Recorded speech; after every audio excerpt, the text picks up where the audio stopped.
Está no ar o nosso programa Espaço Cidadão, hoje com três convidados e uma convidada especial também, que está aqui conosco para conversar sobre um tema muito importante, que são alguns recados do Censo de 2022 para algumas regiões metropolitanas. Estamos realizando uma série de entrevistas dentro deste mesmo assunto com os pesquisadores do Observatório das Metrópoles, ligado também ao INCT, que é o Instituto Nacional de Ciência e Tecnologia. Então, com eles, né, nós estamos a cada semana trazendo entrevistas com três convidados e convidadas que falam cada um sobre a região metropolitana do Brasil e as principais características, as marcas, os recados, os problemas que se ampliam ou diminuem, fruto desse resultado do Censo 2022. Começando pelas damas, eu dou boas-vindas aqui à professora Camila Dotaviano, né, que está conosco, bem-vinda, ela que é da Universidade de São Paulo, a USP, e também pesquisadora do INCT, Observatório das Metrópoles. Bem-vinda, professora. Oi, obrigada. Prazer tê-la conosco. Também seja bem-vindo ao professor Marcos Haddad, né? Eu perguntei se ele era irmão do ministro Fernando Haddad, não é irmão, mas é parente, né? Que Olá, é professor pesquisador, é lá da região de Goiânia, né? É do Observatório das Metrópoles, também conosco aqui. Bem-vindo, professor. olá, é um prazer estar aqui com vocês e obrigado pelo convite.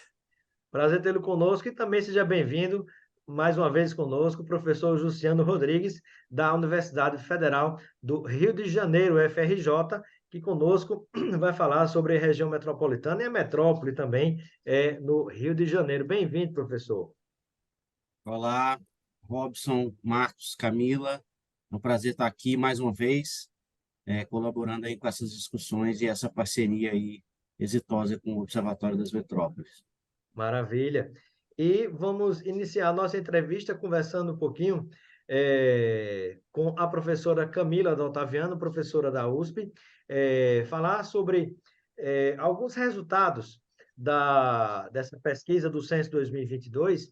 E eu queria que, inicialmente, a professora apresentasse a sua região metropolitana, que é a região metropolitana de São Paulo, né? E até nessa apresentação, professora, pode falar também um pouquinho sobre que é comum ao Rio de Janeiro, né? Qual é a diferença entre metrópole e região metropolitana? Nossa, você já começou com uma pergunta difícil. Então, vou tentar contribuir aqui para essa nossa discussão. Eu acho que a grande questão, começando por essa sua pergunta, que eu acho que é bem complicada, né? Qual é a diferença entre metrópole e região metropolitana, né? A ideia da metrópole, obviamente, é uma grande área urbanizada, né, que pode ser só a capital ou pode ser todos aqueles municípios que, de alguma forma, têm uma relação muito próxima, né, com esse município polo, né, que é a metrópole, que no caso aqui de São Paulo, a cidade de São Paulo.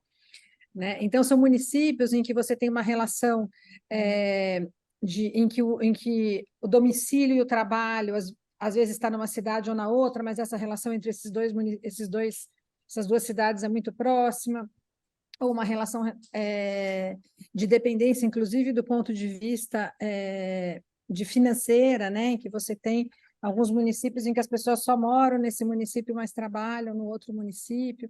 Então, é isso que caracteriza muito uma metrópole, né? Ela irradia sua área de Lógica influência para as cidades vizinhas, né? e essa estruturação que é urbana, mas que também está relacionada com trabalho, com mobilidade, com renda, né? E isso que caracteriza a metrópole. A região metropolitana, em estrito sensu, ela é uma definição administrativa, né? Em que você tem, a gente tinha originalmente o governo federal definindo aquelas 9 primeiras regiões metropolitanas originais, em que estava incluído Rio de Janeiro, São Paulo, Recife, Salvador, uma série de regiões metropolitanas, que são as que dão origem, inclusive, à nossa rede, ao Observatório das Metrópoles. E aí ela tem um tanto que considera essa questão da metrópole, mas um tanto também que é uma definição administrativa. Então, muitas vezes você tem municípios que estão incluídos nessa região metropolitana formalmente, mas que não têm essa dependência em relação à metrópole tão forte, né?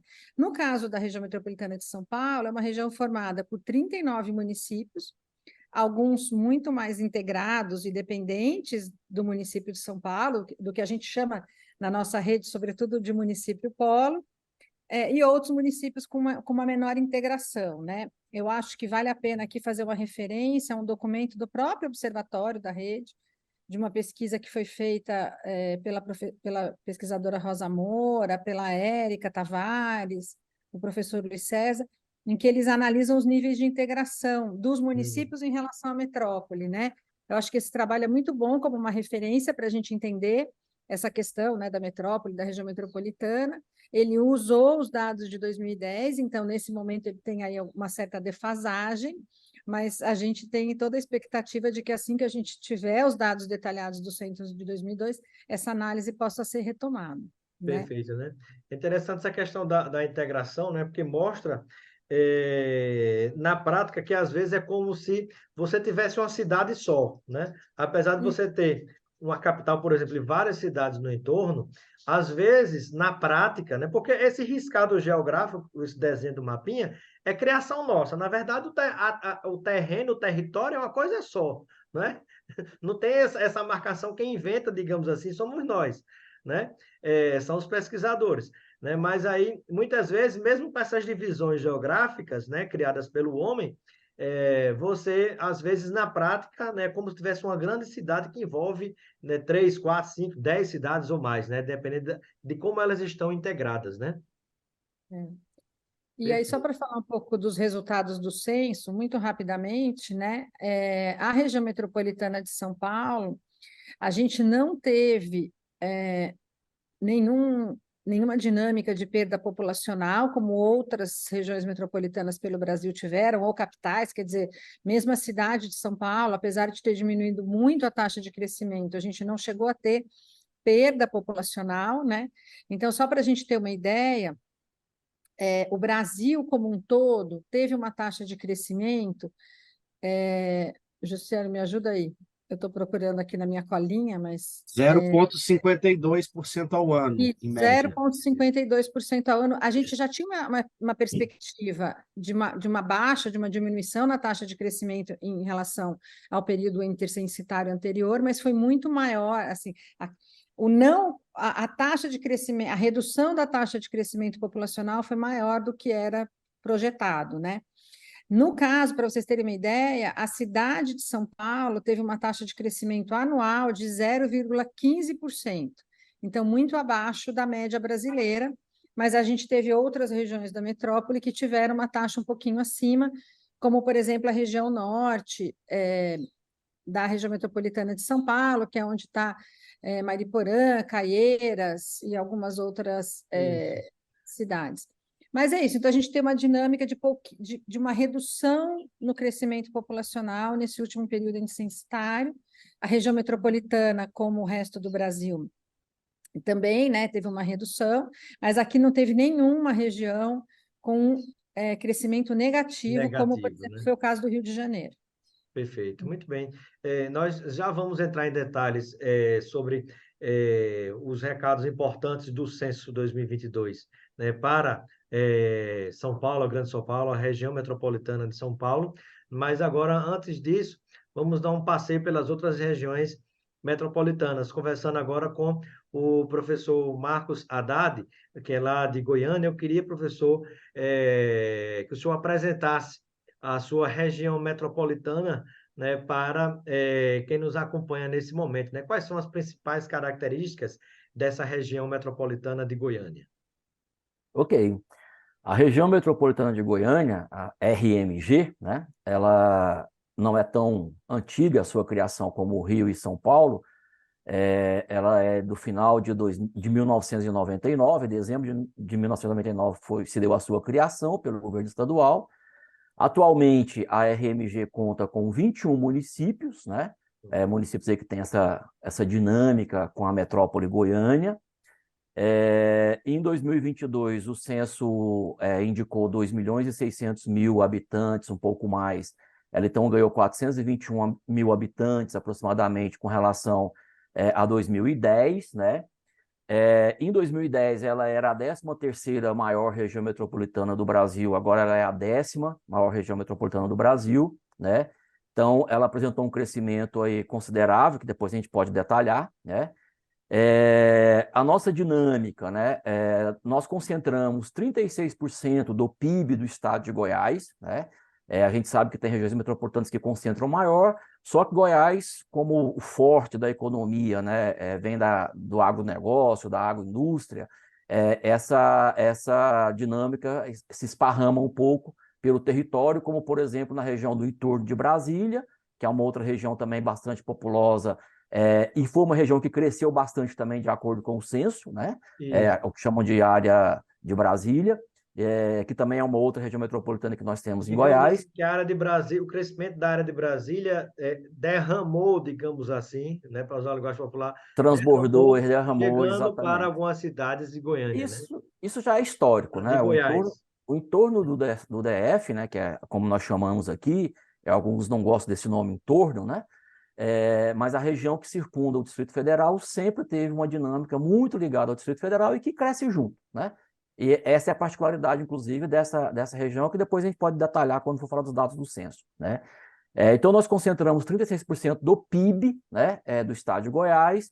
Desse PIB, 1% é da agricultura, aproximadamente, 19% vem da indústria e 80% vem dos serviços, né?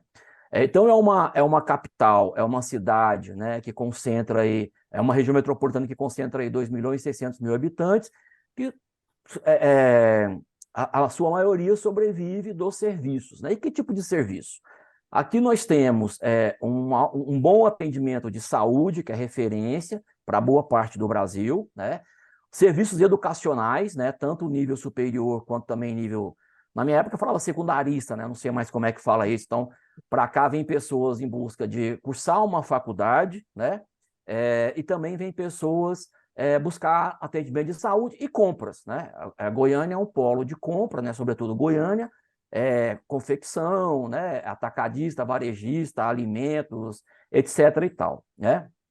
Então é uma região que tem apresentado dinâmicas, né, de crescimento, censos após censos, né? E que isso não é bom, né? Isso não é positivo. Às vezes a gente encara, cresceu, né? A mídia, as pessoas em si acham que crescer é vantagem, né? Depende do que vai se fazer com Você esse cresce crescimento, sem né? infraestrutura, né? Sem saneamento, sem equipamentos públicos, né? Sem Sem uma mobilidade, transporte, sem sem transporte, geração de né? emprego, né? Isso, né? Nós somos uma Aí das gera capitais tumulto, né? O e crescimento nós somos desordenado, né? uma das regiões metropolitanas mais desiguais do Brasil, né? Então, quer dizer, é rica, o agronegócio é potente, é pujante, é pop, é tech, mas é desigual, A né? Mas depois a riqueza gente fica pode... nas mãos de poucos, né? fica na mão Perfeito. dos privilegiados. Muito bem. Fala agora com o professor Jussiano Rodrigues. Professor Jussiano, em relação à metrópole do Rio de Janeiro, eu queria que você apresentasse, nesse início da entrevista, as principais características da metrópole do Rio de Janeiro, em relação à população, potencial econômico, né, as atividades econômicas, de uma maneira geral, né? Se cresceu, se diminuiu, né? Tem uma diferença entre a região metropolitana do Rio, em torno do Rio de Janeiro e o próprio Rio de Janeiro enquanto metrópole também. Eu queria que você falasse um pouquinho sobre essas características iniciais. Bom, o que a gente chama, né, da metrópole do Rio de Janeiro é a segunda metrópole mais populosa do país, né, ficando atrás apenas de São Paulo. Hoje, a população da metrópole do Rio de Janeiro, composta por 21 municípios, está em torno de 12 milhões de habitantes, né? É a cidade talvez mais conhecida do Brasil, o núcleo dessa metrópole é a cidade mais conhecida do Brasil, né, no mundo, apesar de ser a cidade, não é a cidade que recebe mais visitantes, né, por incrível que pareça, São Paulo recebe mais turistas do que o Rio de Janeiro. Então, o Geralmente primeiro a gente tem a mito, impressão contrária. A gente acha que o Rio recebe mais turistas do que é, São Paulo, né? Mas é o o contrário. mito, o Mas é um mito, turismo de negócio, né, também, muito. mas é o primeiro mito que cai, né? Mas é uma cidade que vem sofrendo crises, né, persistentes, né, em várias dimensões, né, da crise social, a crise econômica, a crise política, né? Basta a gente lembrar que quase todos os últimos governadores do estado do Rio de Janeiro passaram uma temporada atrás das grades. Então, é uma cidade com muitos desafios, é uma metrópole Crise com muitos... institucional também, né? Uma crise política e Crise institucional, institucional, né?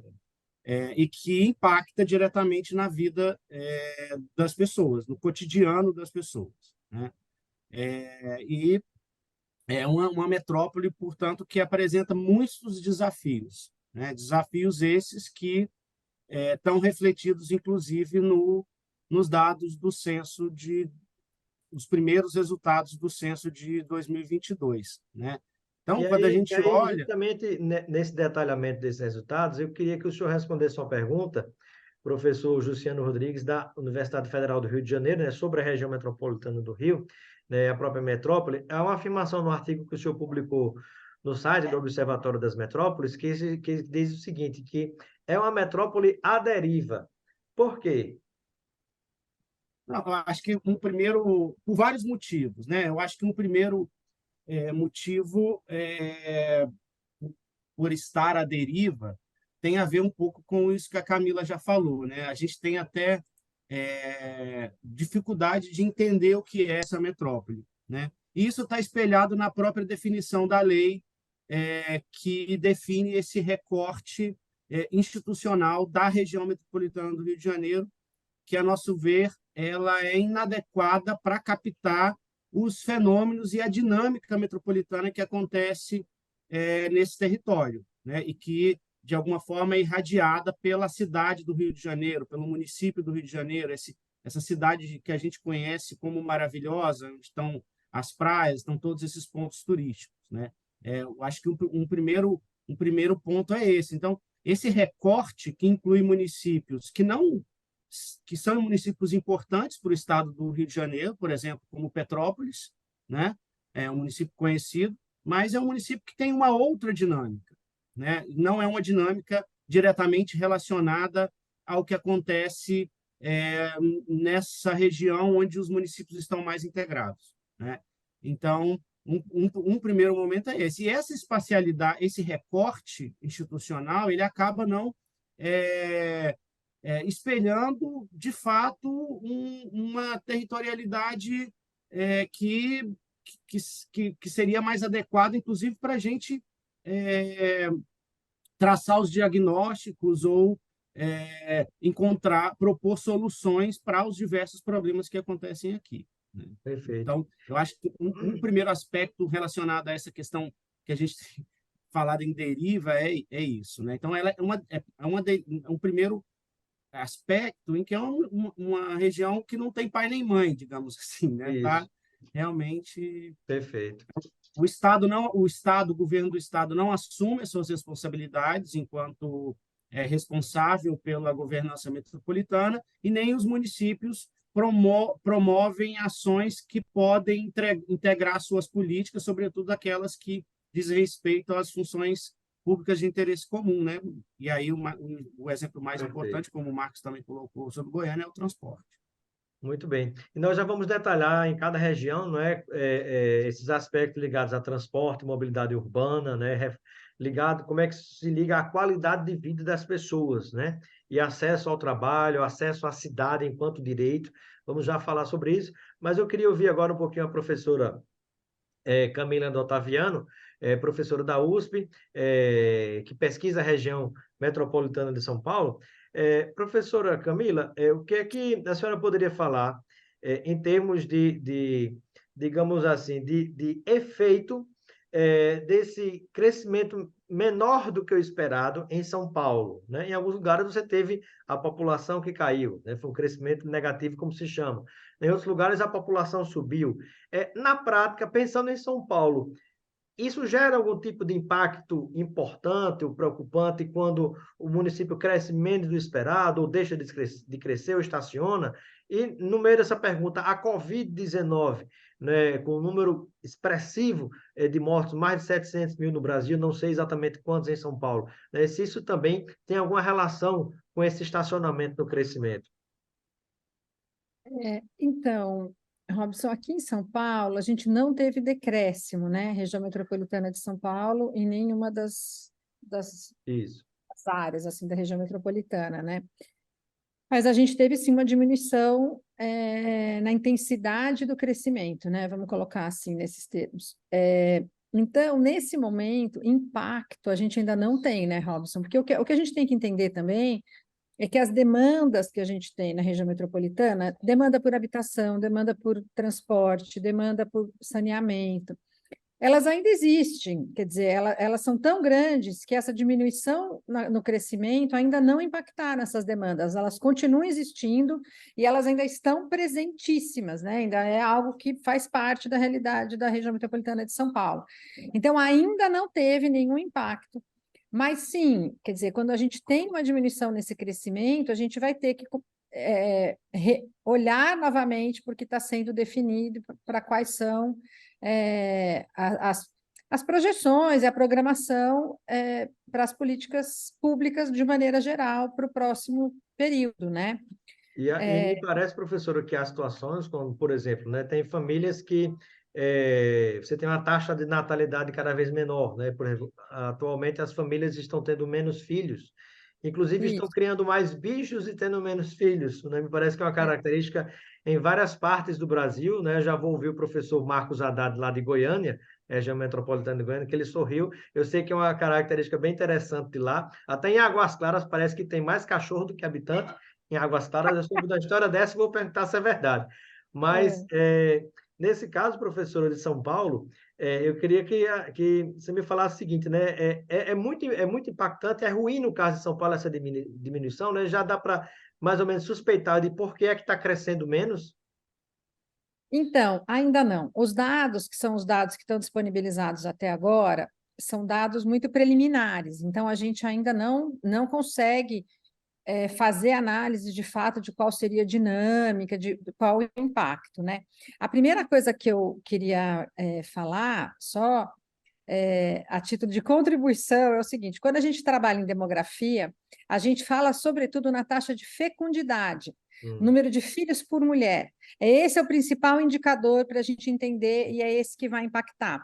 Porque sempre pensando na seguinte lógica, qual que é o princípio desse dado e não o de natalidade, simplesmente?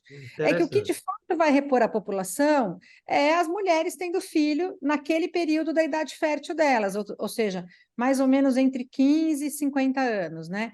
Então, esse é o nosso indicador mais importante. A gente tem uma queda importante da taxa de fecundidade, isso já vinha acontecendo desde lá dos anos 80, 90, essa é uma realidade que a gente já vem detectando. A gente ainda não sabe qual foi a taxa de fecundidade no último período intercensitário, o IBGE ainda não divulgou essa informação, mas seguramente ela já está bem mais baixa do que foi no anterior, que já era 1,7 filhos por mulher, em idade fértil. Então, essa é um indicativo bem importante, porque isso mostra a tendência de diminuição populacional no futuro, No né? Lá para os futuro, anos né? 2040, E pode impactar 2050. em previdência, pode impactar em questão de geração de emprego e renda, pode impactar em números de imóveis que Inclusive serão demanda construídos ou não. habitacional, por exemplo, que é o que eu trabalho, quer Isso. dizer, esse arranjo familiar, ele impacta não só o volume da demanda, mas como as características, né, dessas unidades. Quer dizer, quando a gente tem famílias que são famílias com um filho só, ou sem filhos, são famílias que não precisam de uma casa com 4 quartos, por exemplo, entendeu? Estou Sim, exagerando, já obviamente. se Esse diminui. Mas seja o também modelo. São Paulo estão querendo construir umas caixinhas de 20 metros quadrados, né? Aí Então, aí também, isso também não justifica apartamentos de 20 metros quadrados por é, 400 mil reais, é. né?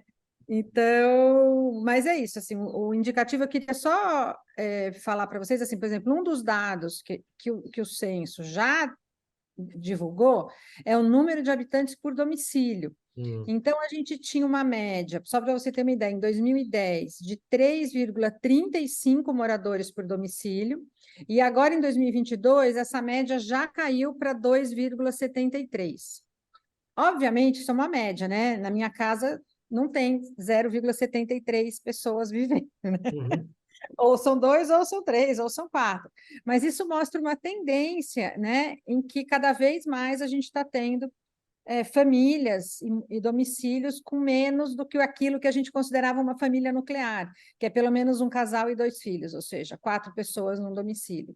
Essa já não Exatamente. é mais a média E, da e as cidade. mudanças de arranjos familiares, né? Hoje você tem 2 pais com ou sem filhos, né? Com ou sem cachorros, por exemplo, ou gatos, né?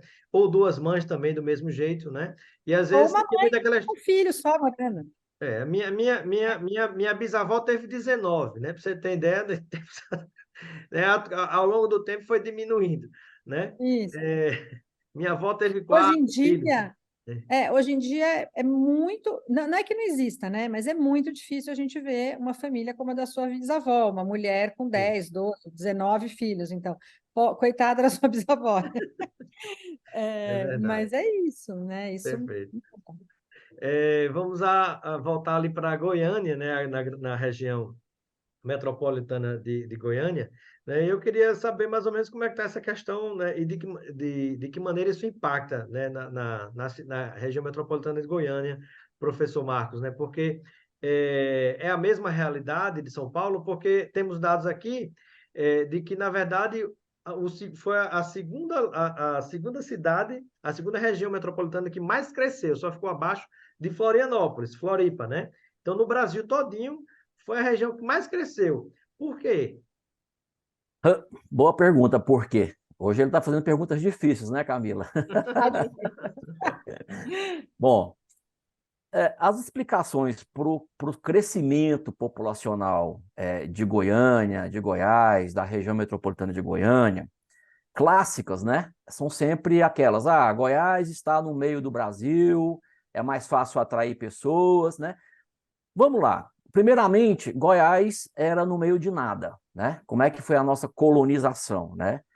O ouro, né? As minas ali, e éramos um estado que não tínhamos estradas para nos ligar com o litoral, né? A formação brasileira surge no litoral e nós estávamos longe dele, né? Então, por muito tempo, a gente padeceu dessas dificuldades de locomoção, de se chegar até Culturais, né? Goiás. Quando o ouro acaba, né, a gente tem que desenvolver uma outra forma econômica, e aí vem o gado, né? Porque o gado ele já estava em Goiás para alimentar os garimpeiros, que já estavam indo embora porque o ouro tinha se esgotado, e o gado era uma mercadoria que se transportava sozinho pelo meio do mato, não precisava nem de estrada para isso, né? E aí nós fomos mudando a nossa dinâmica econômica através da pecuária, da agricultura, que é uma tradição que se mantém até hoje, né? Por mais que a gente esteja industrializado, mas é uma indústria que totalmente depende dessa produção aí do campo, né? É a agroindústria que predomina, com algumas exceções, é a agroindústria que predomina aqui no nosso território. Bom, além disso, né, Goiás também acaba atraindo, né, depois com a criação de Brasília, né, com a criação da capital federal, que é totalmente dentro, é o quadradinho dentro do território goiano, surgem as rodovias, né? Ou seja, surgem estradas, e aí de Brasília sai várias estradas ligando, porque tinha que ligar a capital com as outras partes do Brasil, né? E aí Goiás passa a ter, então, vias de acesso, meios de se chegar até aqui. Goiânia, né? Tem a história clássica em Goiânia, do Roberto Carlos, quando esteve em Goiânia, chamou a cidade de uma roça asfaltada, né? O Jussiano, que é de Goiânia, deve lembrar dessa história que se conta por Goiânia, né? A cidade realmente demorou a alcançar um crescimento, né, a ocupar essa posição de principal cidade do estado. Goiânia é uma cidade planejada, construída, né, na década de 30 para ser a capital do estado, a capital antiga, né? A velha Goiás, a cidade de Goiás, era predominada por uma família que tradicionalmente comandava o estado. Quando vem a Revolução de 30, a ascensão de Vargas ao poder, ele muda, né, das mãos o poder no estado, e para conseguir governar com vida, né, o interventor tem que construir uma cidade para ele poder sobreviver. E aí aproveita para construir Goiânia. Mas, na verdade, Goiânia também foi construída ali no centro do estado para valorizar as terras dos fazendeiros que interessavam, né? A nossa dinâmica estava muito conectada com o Triângulo Mineiro, e aí tem toda uma explicação alegando que a cidade de Goiás não prestava para ser a capital, e aí Goiânia surge como essa cidade. E depois, com a chegada de Brasília, tem até um livro da professora Lúcia Moraes, que é nossa colega do observatório, que ela fala dessa questão, aquilo que você falou agora há pouco. A população que chegava a Brasília e não achava, e aí tem a publicidade muito grande do governo na época, venha para Brasília, assim como também teve para Goiânia, mas não Aí teve vem tanto impacto especulação assim. imobiliária, preço dos imóveis muito caros, né? Como Brasília valoriza demais, o excedente que não cabe em Brasília acaba ficando nos arredores, que não tinha nenhuma infraestrutura, ou acaba ficando em Goiânia, né? E Goiânia passa a assumir a posição, ultrapassa Anápolis na questão econômica e passa a assumir uma posição de capital, de capital econômica também do estado de Goiás, né? E hoje ela é uma capital que irradia, né? Ela tem influência em grande parte do Brasil, né? No que eu falei agora há pouco, na questão de atendimento de saúde, comércio, serviços educacionais, né? Acaba sendo uma referência e acaba atraindo pessoas para lá.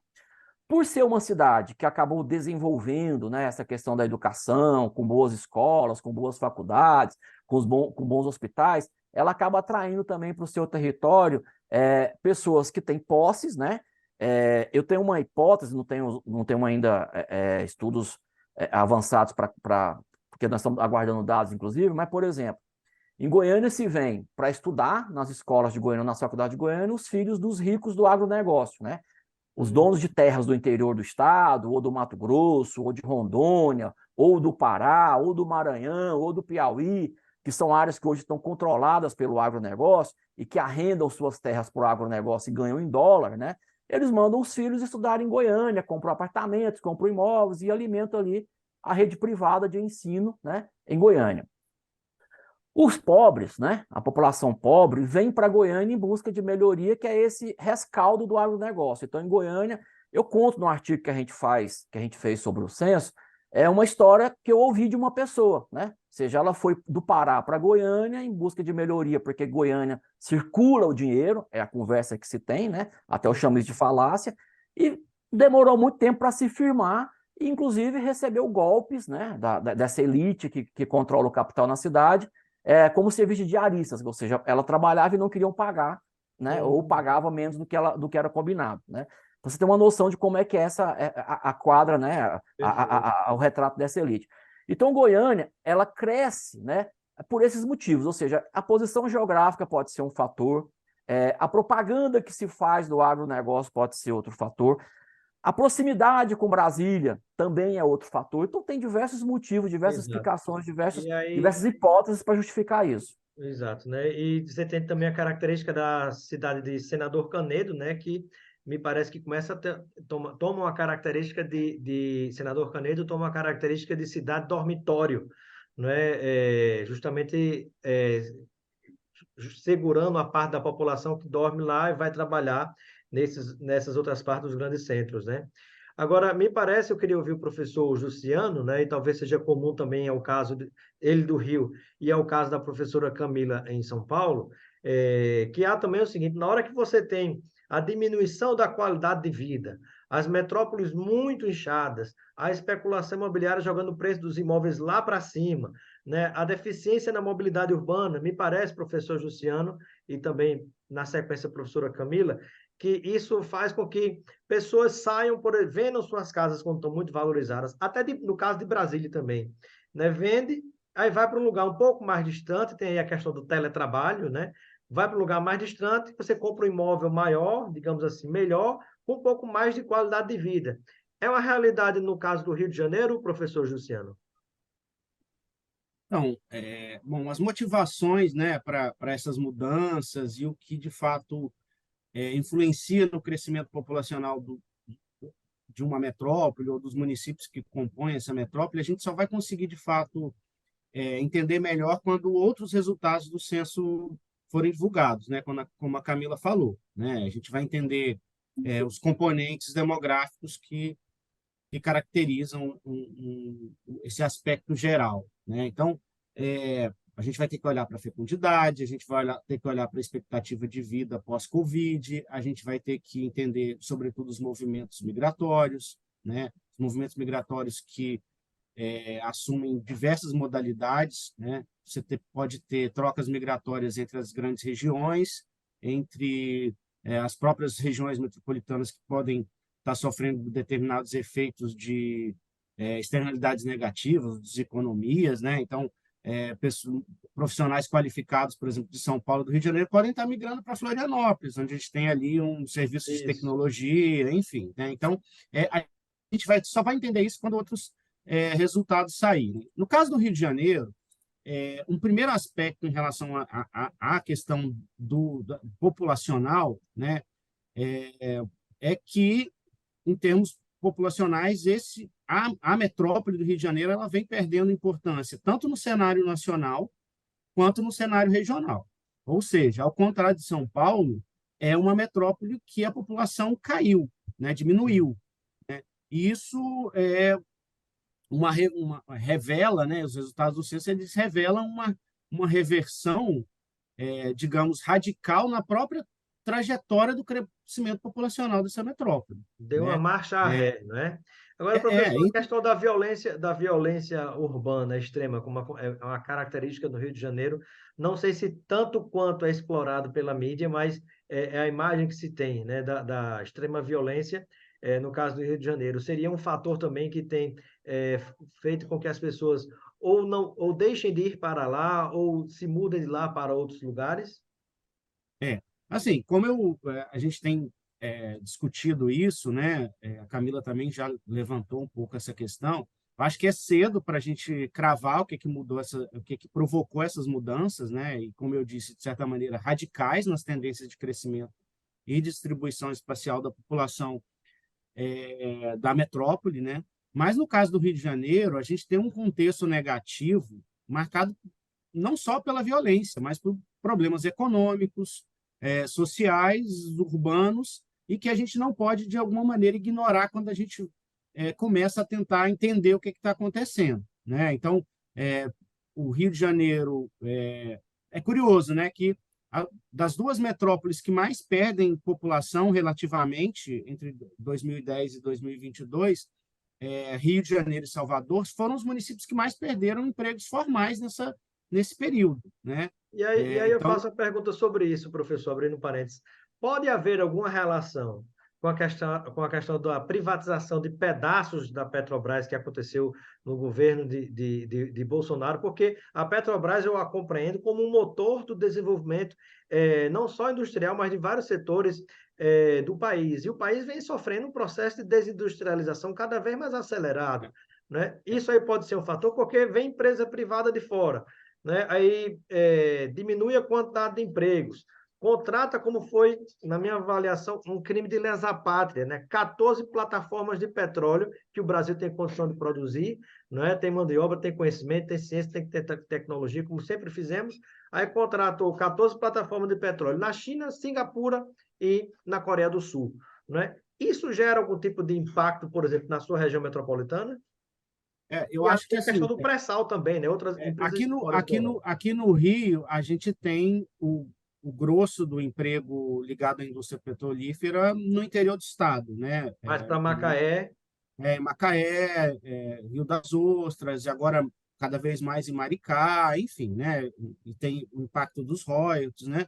Aqui no Rio a gente tem a parte mais administrativa da Petrobras, né? isso. Claro, isso pode ter ocorrido um certo impacto, mas eu também, além da questão da indústria do petróleo, eu levantaria outra questão, que aí é uma hipótese que a gente vai ter que trabalhar, que é a questão da própria indústria da construção, né? Hum, O setor da construção vem sentindo os impactos desde a Lava Jato, né? Então, você olha para exato, Salvador, né? Salvador é a Todas as empreiteiras que foram sede das grandes investigadas e empresas praticamente boa parte destruídas, né? impactadas Evaporou-se um pelo, número de enfim, empregos muito grande, né? Você tem um caso de é, São Paulo, professor, é, que por exemplo, eram essas empresas que prestavam serviço para a Petrobras e com isso tinham suporte de infraestrutura e de funcionários, né, para fazer grandes obras no Brasil. Aí, por exemplo, você teve construindo aqui os túneis para a expansão das redes de metrô em São Paulo, você teve, por exemplo, empresa espanhola sendo contratada, quando nós poderíamos ter essa contratação vindo daqui, né? então, assim, o Rio, por exemplo, teve uma base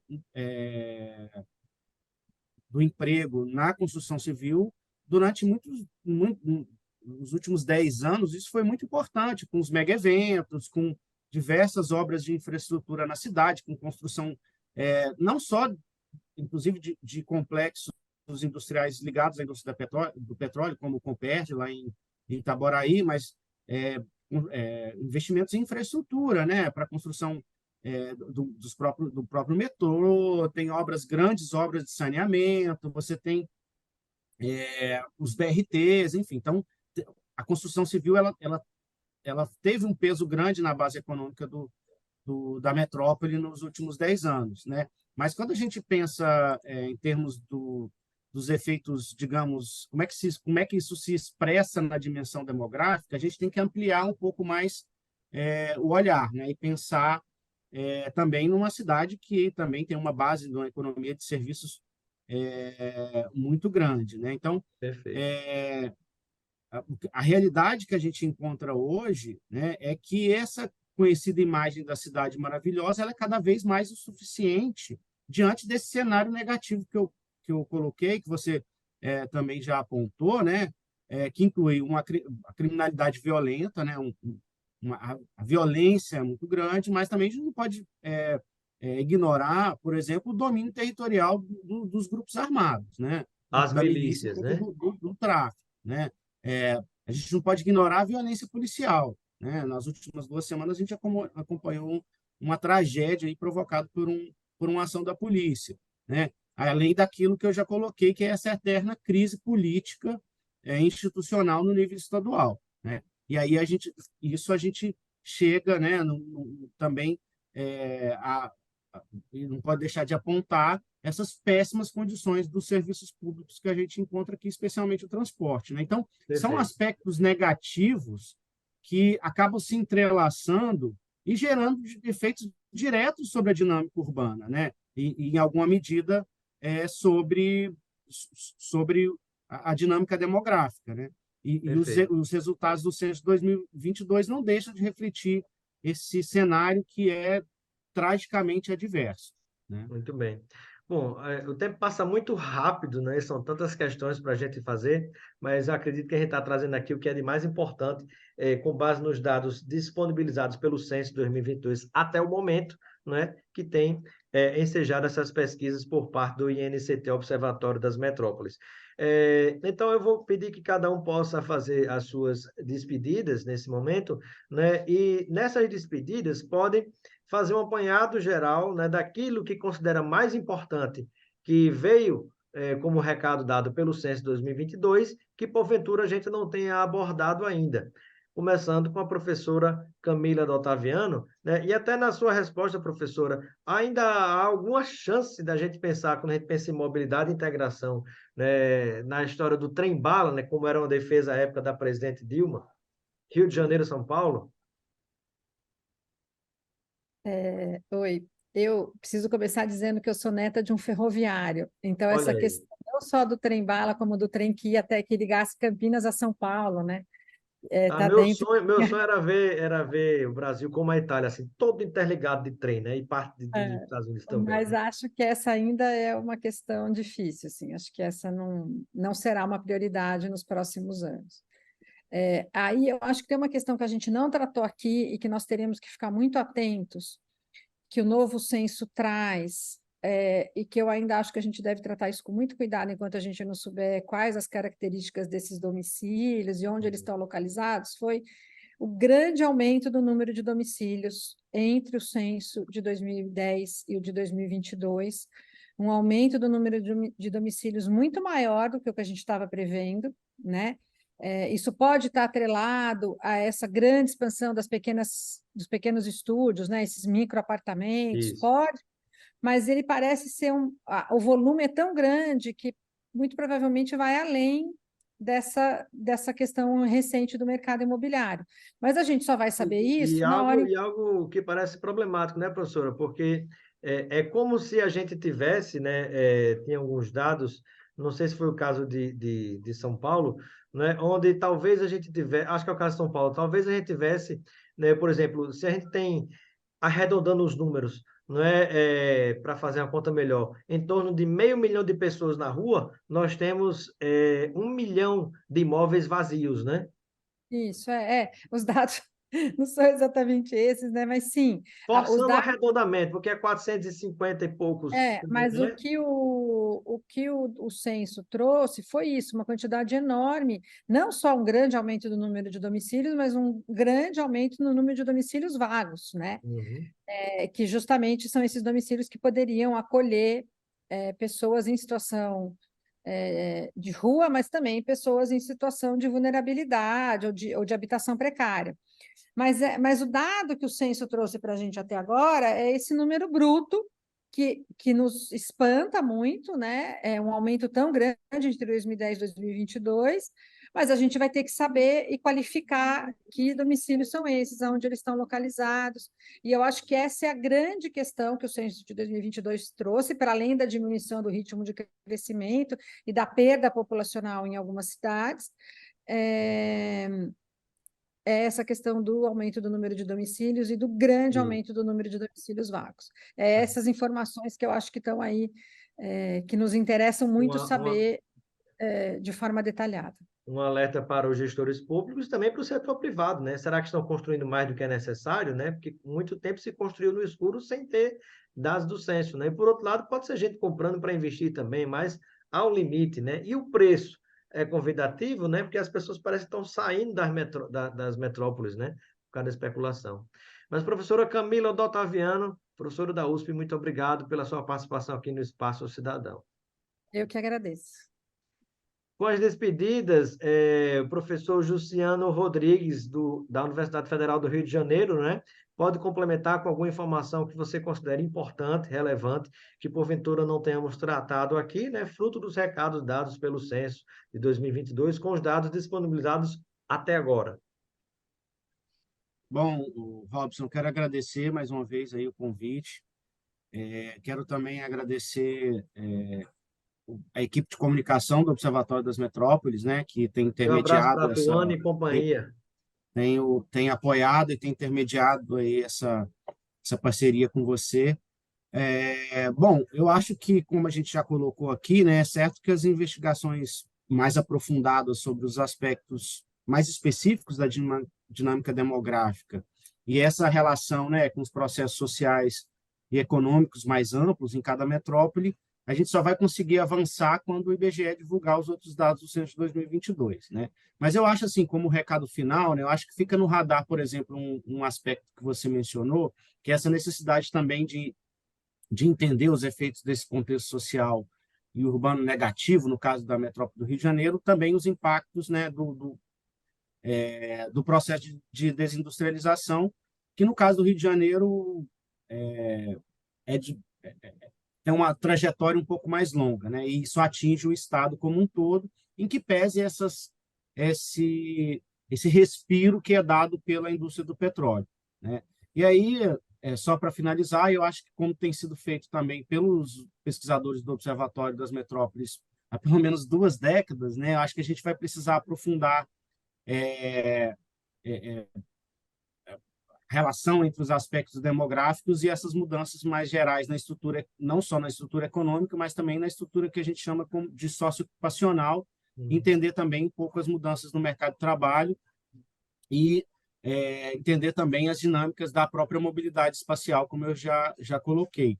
Sem esquecer que a gente vai ter também que talvez dedicar um pouco para entender as consequências que ainda são decorrentes da pandemia de Covid-19, né? Eu acho que é algo que impactou muito as nossas vidas e impactou também esses territórios.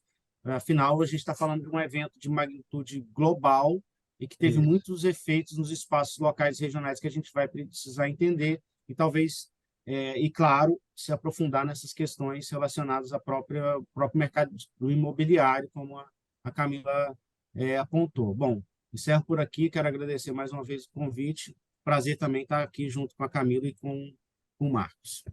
Obrigado, professor Jussiano Rodrigues, da Universidade Federal do Rio de Janeiro, também pesquisador do Observatório das Metrópoles INCT. Com as despedidas agora, fechando o programa, o professor Marcos Haddad, né, lá da região metropolitana de Goiânia, ele também pesquisador do Observatório das Metrópoles. Professor Marcos, né, pode complementar com alguma informação que considere relevante, incluindo até nas suas considerações finais, se possível, né, a resposta a uma pergunta.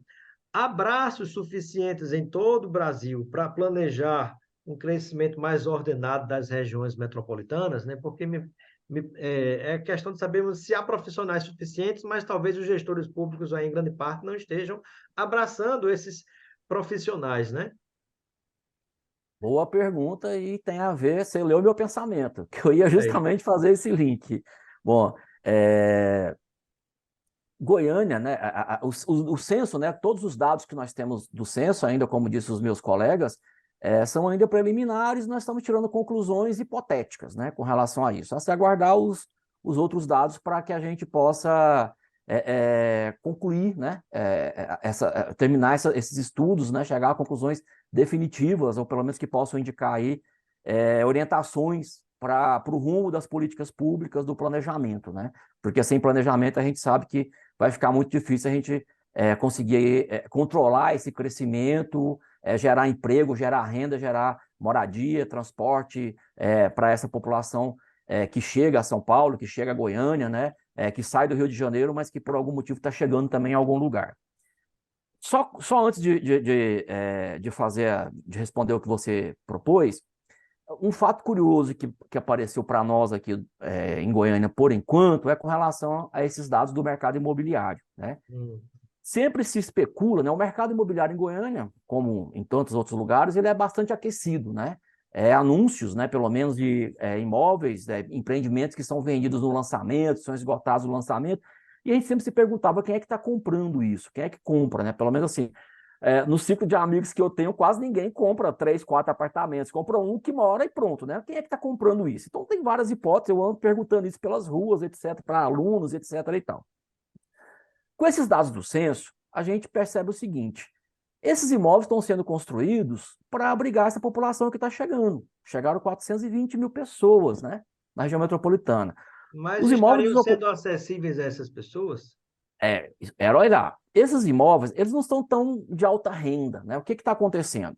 A gente percebe que a população de alta renda está migrando para condomínios, chácara, que é assim que se chama, ali na região de Senador Canedo, né? Que foi a cidade que também apresentou crescimento, apesar da economia lá não acompanhar. Isso está trabalhado no nosso artigo, né? No nosso ensaio.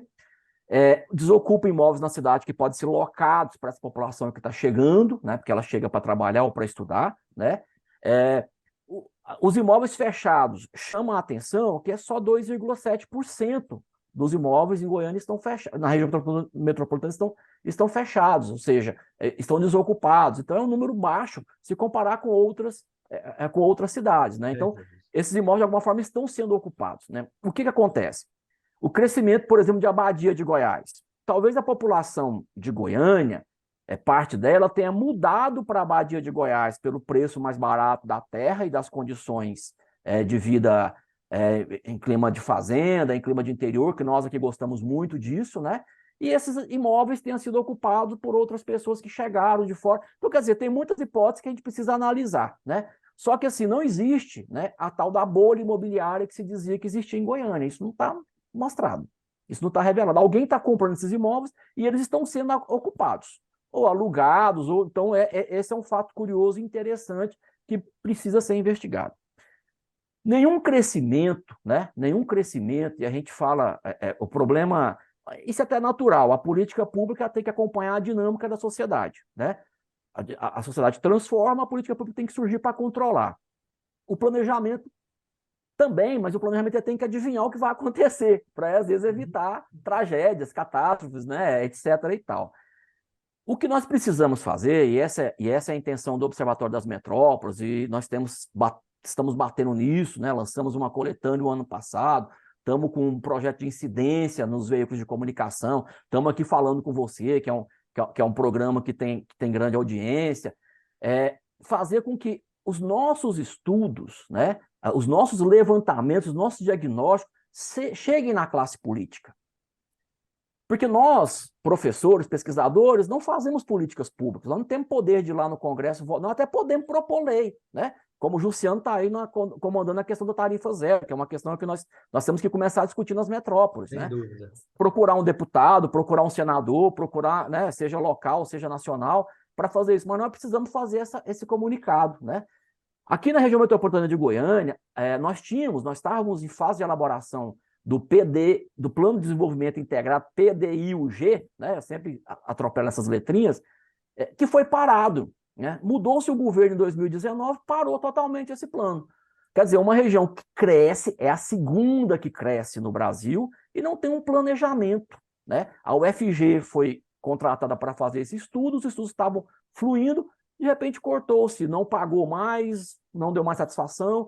Agora, quando volta o Ministério das Cidades, o governo que parou com isso, percebeu que precisa ter um plano, porque se ele não conseguir um plano de acordo com o Estatuto das Metrópoles, ele tem que ter um planejamento, está voltando a discutir de novo, né?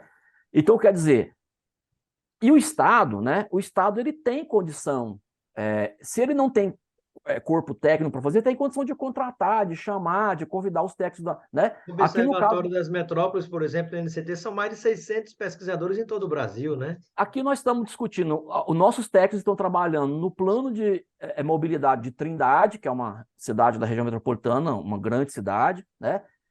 Estamos discutindo essa questão de voltar ao plano de desenvolvimento integral, já está voltando, já tá voltando nos próximos dias, né? Tem prefeituras nos procurando para fazer outros planos, então quer dizer, nós precisamos fazer com que os governantes, ou eles criem condições, porque o Estado foi desmontado, essa parte do planejamento do Brasil ela foi desmontada, isso. E não foi agora no último governo, não, isso já vem de muito tempo. Isso tem que ser reerguido, refeito, reconstruído, para que possa haver planejamento de habitação, de mobilidade, de desenvolvimento integrado, porque no Brasil nós só temos o nome região metropolitana, mas não temos essa dinâmica metropolitana por parte das políticas públicas. O morador de Aparecida de Goiânia não pode ser atendido no posto de saúde em Goiânia, né? Então, quer dizer, que região metropolitana é essa? Em Brasília, nós temos uma região integrada de desenvolvimento, que é nacional, que pega Goiás, Distrito Federal e parte de Minas Gerais, que nunca funcionou. O governo de Goiás foi lá agora e criou uma outra região metropolitana no entorno de Brasília, para discutir a questão do transporte, que não resolveu, né? Então, quer dizer, fica se criando estrutura, mas, infelizmente, a solução está longe de chegar. E os órgãos de Estado não funcionam. Se cria secretarias metropolitanas na Prefeitura de Goiânia, no governo do Estado, mas são ocupados por cargos políticos, por primeira-dama aposentada, por prefeito que está sem mandato, deputado que não ganhou eleição. Isso não funciona. Então, nós temos que brigar para que os governantes nos escutem. A gente está aqui dando para eles serviço gratuito, né? Ou seja, nós estamos pesquisando e dando para eles, né? Plataformas de governo, possibilidades.